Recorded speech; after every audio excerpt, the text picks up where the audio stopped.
ഈ സിനിമയുടെ സബ്ജക്റ്റ് കേട്ടപ്പോൾ മീരയാണ് പെയർ എന്ന് നടന് കേട്ടപ്പോൾ ആദ്യം മനസ്സിൽ ഓർത്തു വന്നത് എന്തായിരിക്കും? ആദ്യം ഓർത്തത് വീണ്ടും ഒരു ഹിറ്റ് പടം മണക്കുന്നതായിട്ട് തോന്നി. കഥ കേട്ടപ്പോൾ ഇഷ്ടമായി.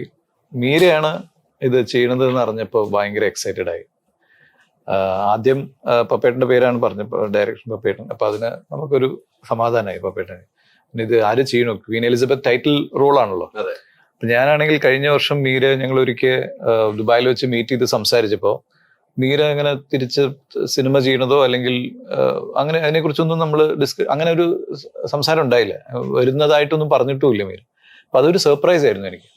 ഞാൻ വെച്ചു ഞങ്ങൾ വീണ്ടും വരുന്നു, ദാറ്റ് ഈസ് സംതിങ് ഗുഡ്. അതാണ് നമ്മൾ ഫസ്റ്റ് ഫീലിംഗ്. ആൻഡ് അതുകൊണ്ട് നമുക്ക് ഒരു ഡബിൾ കോൺഫിഡന്റ് ആയിരുന്നു പടത്തിന്റെ കാര്യത്തിൽ.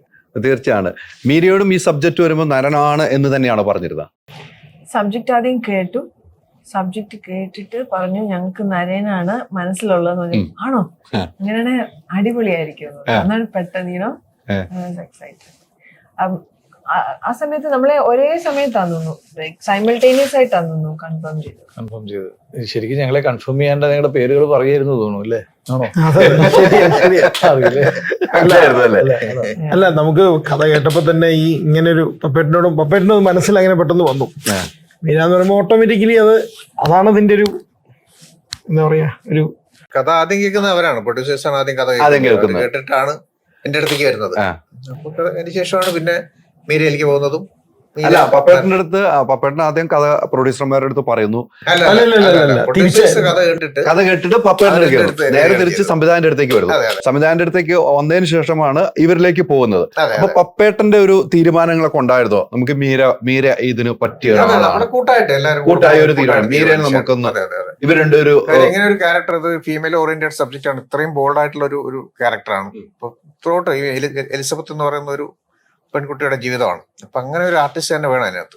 അപ്പൊ നമ്മുടെ മനസ്സിൽ വന്നത് പല ആലോചനകൾ വന്നു. ഏറ്റവും അവസാനം വന്നു നിന്നത് മീരയിലാണ്. അപ്പൊ മീരയാണ് പെർഫെക്റ്റ് ഈ ക്യാരക്ടർ ചെയ്യാൻ. മീര ഉണ്ടെങ്കിൽ നമുക്ക് ഈ സിനിമ ചെയ്യാം. അത്ര ഒരു തീരുമാനത്തിലേക്ക് എത്തുകയാണ്. അങ്ങനെയാണ് മീരയിലേക്ക് പോകുന്നത്. അത് കഴിഞ്ഞിട്ട് മീരയിലേക്ക് എത്തുകയാണ് അല്ലെ? മീരയിലേക്ക് ആദ്യം എത്തുന്ന ആരാണ്? എന്നെ കോണ്ടാക്ട് ചെയ്തത് എന്റെ സിസ്റ്ററാണ്. ബിക്കോസ് രഞ്ജിത്തും ശ്രീരാമും പ്രൊഡ്യൂസേഴ്സ്, അവർ എന്റെ സിസ്റ്ററിനെ കോണ്ടാക്ട് ചെയ്തു എന്നെ കോണ്ടാക്ട് ചെയ്യാൻ വേണ്ടിയിട്ട്.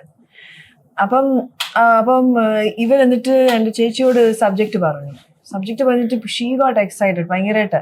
അതെ, ഒരു അടിപൊളി സബ്ജക്റ്റ് ഞാൻ കേട്ടു കേട്ടോ, ഡയറക്ടർ പത്മകുമാർ ഡയറക്റ്റ് ചെയ്യാൻ വേണ്ടിയിട്ടാ, ഇത് മസ്റ്റായിട്ട് കേൾക്കണം. എന്നെ ഫോൺ ചെയ്ത് പറഞ്ഞു, നല്ലതാന്ന് പറഞ്ഞു. അങ്ങനെയാണ് ഞാൻ കേട്ടത്. നല്ല ചേഞ്ചാണ് നോക്കുന്നതെങ്കിൽ മൈജി തന്നെ പോണം. ലാപ്ടോപ്പ് വിൽപ്പനയിൽ കേരളത്തിൽ നമ്പർ 1 ആണ് മൈജി ഫ്യൂച്ചർ. ചേഞ്ച് ആകൂ, വേറൊരു range ആകൂ. Neetu's Academy, India's #1 language academy.